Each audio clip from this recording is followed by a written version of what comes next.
بلدي غنوة حلوة وغنوتين حلوة يا بلدي. طبعا عن المكان وعن الحدث كده احنا كلنا الاول عرفنا باسمك طبعا قبل اي حاجه. ماجد جيد، نائب مدير المركز الايطالي للاثار والترميم. انطباع المكان طبعا المكان يعني يفضل زي ما هو كده ونضيف علينا احنا كمان. هو طبعا ملوش حل، بس مهم جدا ان هم يعرفوا السكان اللي هنا اصحاب المكان يعرفوا ان هم قيمه المكان اللي عايشين فيه وينعكس ده بالفعل على الحفاظ عليه.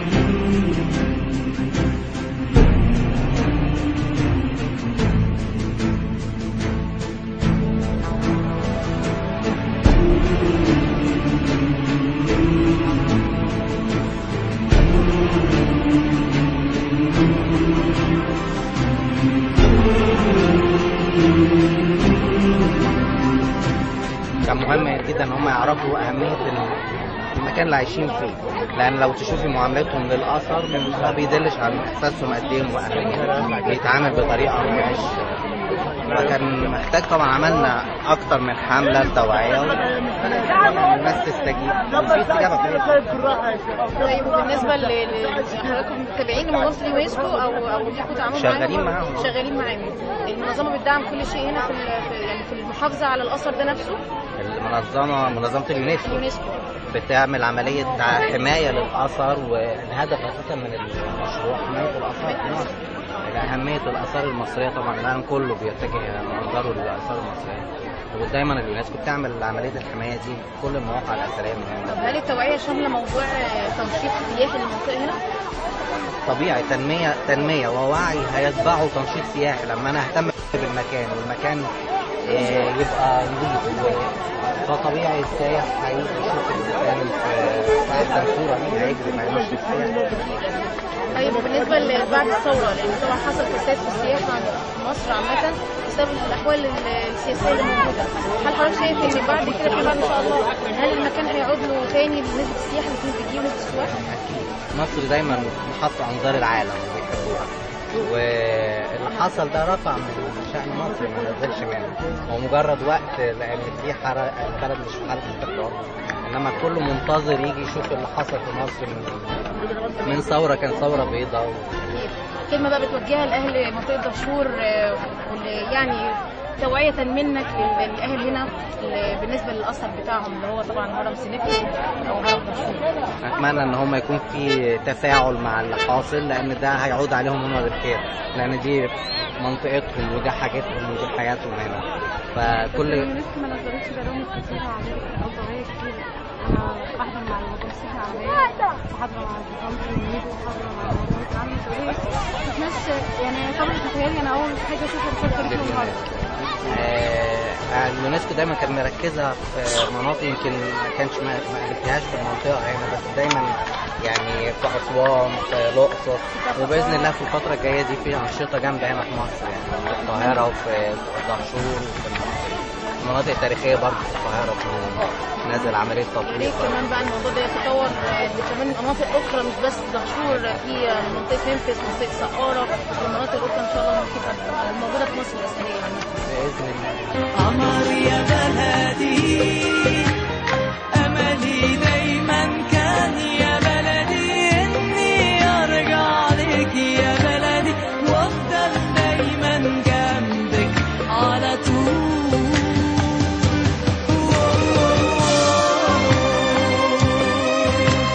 قمر يا بلدي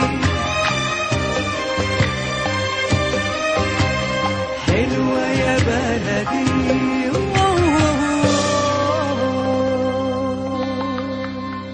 And what about, or what do you think about this event today? I think this event is a very good start. It's a grassroots event because I can see that children are interested. But I think it should be more organized. And I'm here on a mission from our Director General to organize the Shab Masri to participate in such events in more systematic fashion. Yeah. Because all of this is good, but that's why we're trying to make a work group together with Karim and Hani and Ahmed. Spirit Ahmed is there. Gone with the wind. Yes, so we're organizing a work group, and we have meeting in the UNESCO office tomorrow to brainstorm and see how we can expand. This is just the first effort, and this is a very local effort. First of all, it's very important this effort to be known to everybody, so you put it on Facebook and you connect with Karim's groups. Yes, on Facebook. On the Facebook and exchange information. So But just last word, just like one word for the people here who are living here in this place, just to keep this monument as you can see as it is. Just one word for them. well done. Well done. Well done to you too. Thank you, Burshain.com. What about the vision in the future for this issue?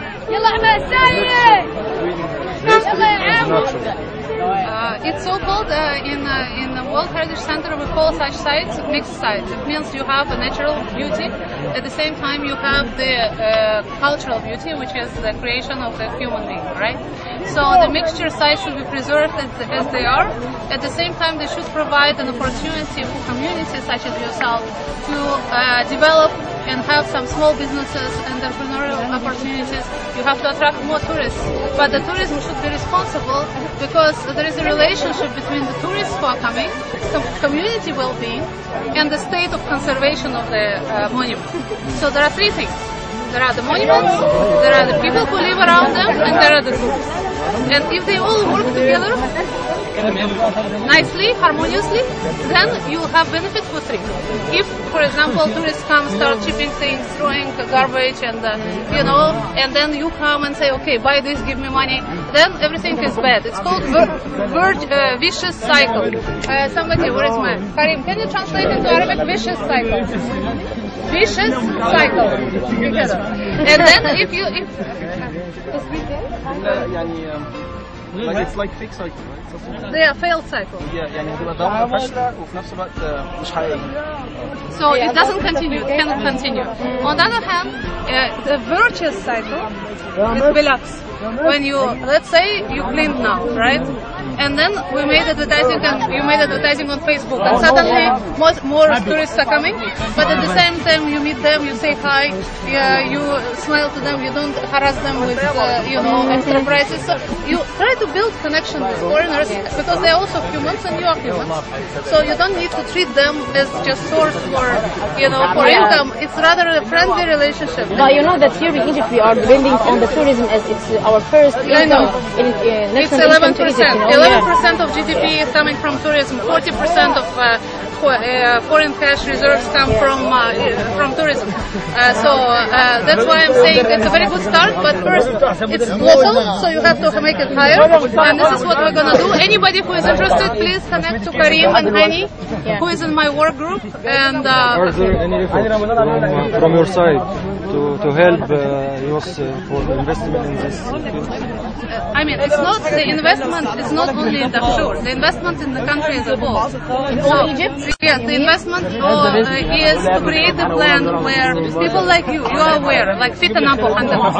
So you need to take this Tanabuh and bring it to the different level where people like me cannot go. For example, you have to take it to the schools in underserved area in Upper Egypt. I cannot go, right? So, but you can go. It's your country, and also you know them. You speak their language. My Arabic is daif, but I can. It's not daif. It's very strong, But this is what I was telling the kids. I mean, it's very important for them to hear. It's not from me, but from you. You're the leaders, right? At the end, you're all the generation of people like them. I'm a foreigner. So, okay, maybe it's like Baladi and Baladna, because I don't have, it's the only place in the world where I have a house. I don't have any house elsewhere except Masjid. As you You said, are welcome in your country. Inshallah. sure. As you said, Egypt is your country now, but it's just the last question for you. What do you think about our revolution, the 25th of January? What will be the tourism? How it will be after this? Okay, I'll tell you something. My son, we live in Paris. My son is 18 years old, and he decided to come to Egypt after revolution alone with his girlfriend, and they came. and they were here last month by themselves on the street, on Tahrir with painting. Egypt. And if I am my mother who has only one son, I let my son come and participate. God bless him. God bless you. That's the answer. They wrote the web page on Facebook saying "Walking as Egyptian." Very good. Thank you so much for this interview. Please, I don't have any more cards, but please, wait people. Karim and Hani, they left.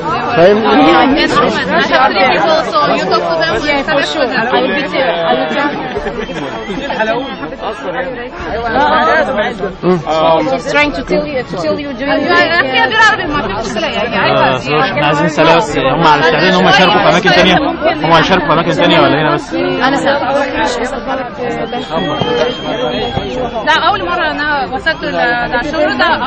أنا عشت في القاهرة في تجمع. أنا كنت ويعني وكل ناس مثلا نحن كنا في تاريخ وكل شاب وأطفال عملتوا يعني صلاة وكده حلو أوي. والناس متفاعلين participating بشكل عام. Will you participate in other places just only Dashur? No, just only Dashur. Just Dashur. أنا وصلت يعني خاصة I mean in the future. In the future أكيد. That's the idea. Saqqara, Memphis, Pyramid. But this is the pioneer project. This is a pioneer project. Okay. ربنا معكم. ربنا معكم. Thank you so much.